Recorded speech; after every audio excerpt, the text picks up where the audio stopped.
कहे तो जंगल का राजा वाकई में एक ही होता है, वह होता है शेर। कहे तो हमने जब चिराग पासवान को लेकर कहे तो जो अभी उपचुनाव बिहार में खत्म हुआ है विधानसभा के सीटों पे, उसके बारे में एक एक करके जानकारी जुटाने का शुरू किया तो हमें लगा कि वाकई में पासवानों के लिए राजा चिराग पासवान अब भी है। कहे तो कई लोगों के मन में लग सकता है कि चिराग पासवान तो फ्यूज बल्ब का नाम है जो सोशल मीडिया पर चर्चा का विषय बना हुआ रहता है वाकई में, लेकिन उसका इम्पैक्ट ग्राउंड पर इतना नहीं है। लेकिन सिर्फ एक विधानसभा सीट के पूरे चुनाव परिणाम का हम डेटा एनालाइज करके आज आपको बताएंगे और समझाएंगे कि चिराग पासवान पासवानों में अब भी कहे तो किंग कैसे है और क्यों चिराग पासवान के बराबर का नेता कहे तो पासवानों के लिए अभी बिहार में कोई पैदा नहीं हुआ है। इमामगंज विधानसभा चुनाव होता है। जीतन राम मांझी दो पूर्व बिहार के कहे तो सीएम रहे हैं, मुख्यमंत्री रहे हैं, वह मौजूदा वक्त पर केंद्र में मंत्री है। उनके बहू है दीपा मांझी, वह उनकी पार्टी से चुनाव लड़ती है। उनकी पार्टी का मतलब कि कहे तो बीजेपी, चिराग पासवान, नीतीश कुमार, जो इन तमाम लोगों का गठबंधन है एनडीए, उसके उम्मीदवार रहती है। कहे तो अब चिराग पासवान वहाँ पे चुनाव प्रचार करने नहीं जाते हैं। एक मैसेज वहां पर जाता है कि विधानसभा में कि चिराग पासवान और जीतन राम मांझी के बीच टसन जो है वह चल रहा है, सब कुछ ठीक नहीं है। इसके बाद कैसे उस विधानसभा के सीट पर चिराग पासवान के वोटरों ने मुसहर बनाम पासवान का खेल किया और बताया कि चिराग पासवान अब भी उनके लिए सर्वमान्य है। आज के वीडियो में आपको हम यही कुछ बताएंगे और समझाएंगे। आगे बात करना शुरू कर कीजिएगा। नमस्कार, मैं कुनाल किशोर। अब आइए पूरी खबर पे। और इमामगंज विधानसभा जो सीट है वह गया जिले में पड़ता है। आपको पता है हालांकि लोकसभा क्षेत्र की बात करें तो लोकसभा क्षेत्र औरंगाबाद हो जाता है, जिला गया और लोकसभा क्षेत्र औरंगाबाद। लेकिन खास बात समझिएगा कि गया जिला जो है कहे तो वहाँ पे मुसहर मतलब कि मांझिया मतदाता भी ज़्यादा है और इसके बाद जो पासवान है वह पासवान भी ज़्यादा है। कहे तो अब बड़े समान भाषा में आप समझिएगा, कुछ समझाएंगे और बताएंगे, उसको धैर्य से आप समझिएगा। अगर किसी इलाके में कहे तो अग्रणी जातियों के लिए वोटरों का संख्या मात्र 60% है, 8% है, तो वह जहां वोट देना होता है 1:60 दे देते हैं जाकर।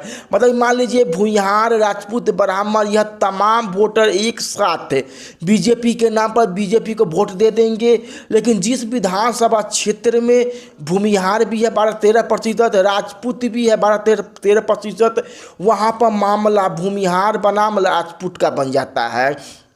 वैसे ही गया जो जिला है, जो लोकसभा क्षेत्र है और इमामगंज का विधानसभा क्षेत्र है, वहाँ पर कहे तो पासवान और मुसहर दोनों अच्छे संख्या में, उनकी जनसंख्या अच्छी है काफ़ी, लिहाजा समझिएगा बाकी के सीटों पर भर ले वह दलित महादलित के नाम पर एक साथ चले जाए।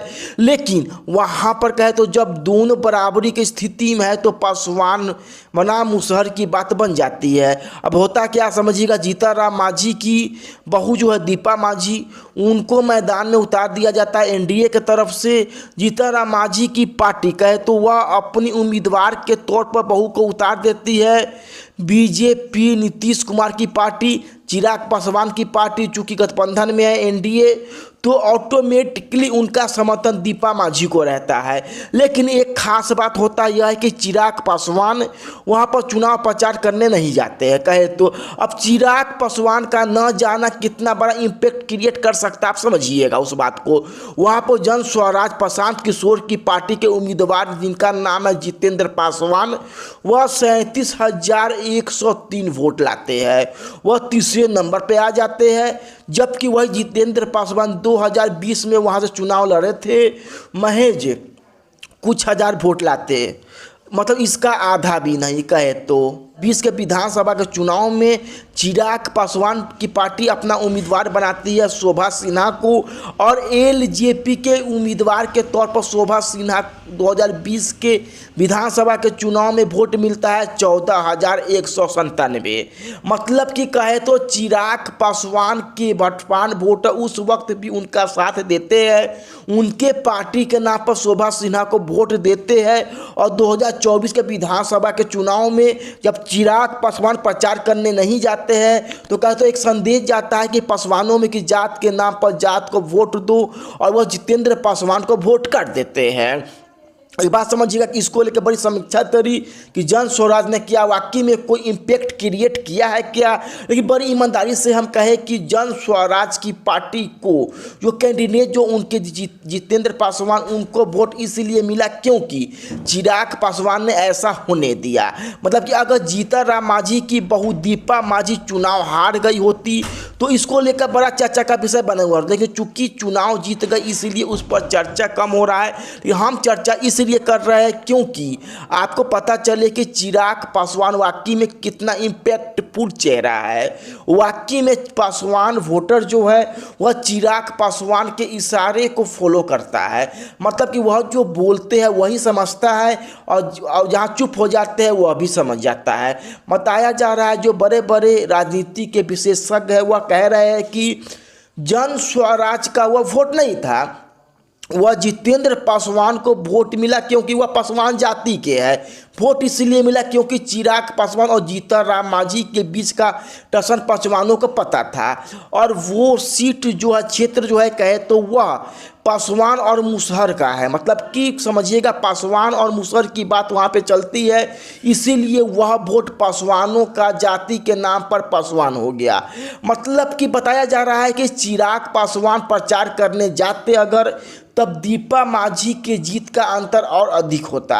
जन स्वराज की उम्मीदवार को मिला वोट बेहतर कम होता है। 2020 में कहे तो जब शोभा सिन्हा को चिराग पासवान उम्मीदवार बनाया था, किसी पार्टी का गठबंधन उनके साथ था, वह अकेले मैदान में थे, फिर भी उनकी पार्टी उनके उम्मीदवार 8% से ज़्यादा वोट मिला था, जो इस बात को बताता है दर्शाता है कि उस विधानसभा क्षेत्र में चिराग पासवान की पार्टी का वोट था, उनके अपने जाति का समर्थन के साथ था। तो 2024 में कहे तो जन स्वराज जितेंद्र पासवान को मिला उनका वोट जो है वह अचानक से जिनकी बड़ी चर्चा होने लगी। फिलहाल हम यहाँ पर जन स्वराज को उम्मीदवार के जरिए यह बताने का प्रयास किए हैं कि चिराग पासवान की जो महत्वपूर्णता है कहे तो विधानसभा के चुनाव में वह क्या होगी नहीं होगी। 2025 के विधानसभा के चुनाव में अगर किसी को ये लगे कि चिराग कोई मेजर रोल प्लेयर नहीं करेंगे, वह बड़े महत्वपूर्ण फैक्टर नहीं होंगे, तो शायद यह एक विधानसभा का सीट का गुना गणित आप समझेंगे ईमानगंज विधानसभा क्षेत्र का, तो आपको पता चल जाएगा कि केवल उपचुनाव के परिणाम से कि चिराग पासवान क्या चीज़ है क्या चीज़ नहीं है।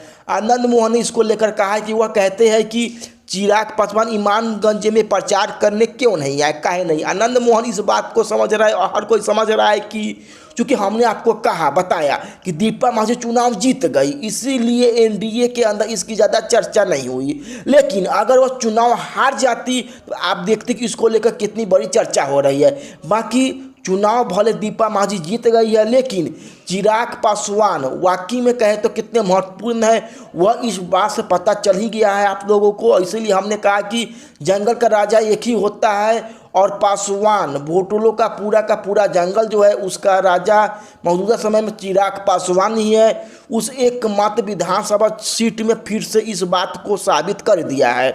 आपकी इस पर प्रक्रिया क्या का इंतजार रहेगा, बाकी इस पर क्या सोचते हैं कमेंट में बताइएगा। वीडियो को शेयर कर दीजिएगा। बाकी हमें जुड़ने के लिए बहुत बहुत धन्यवाद।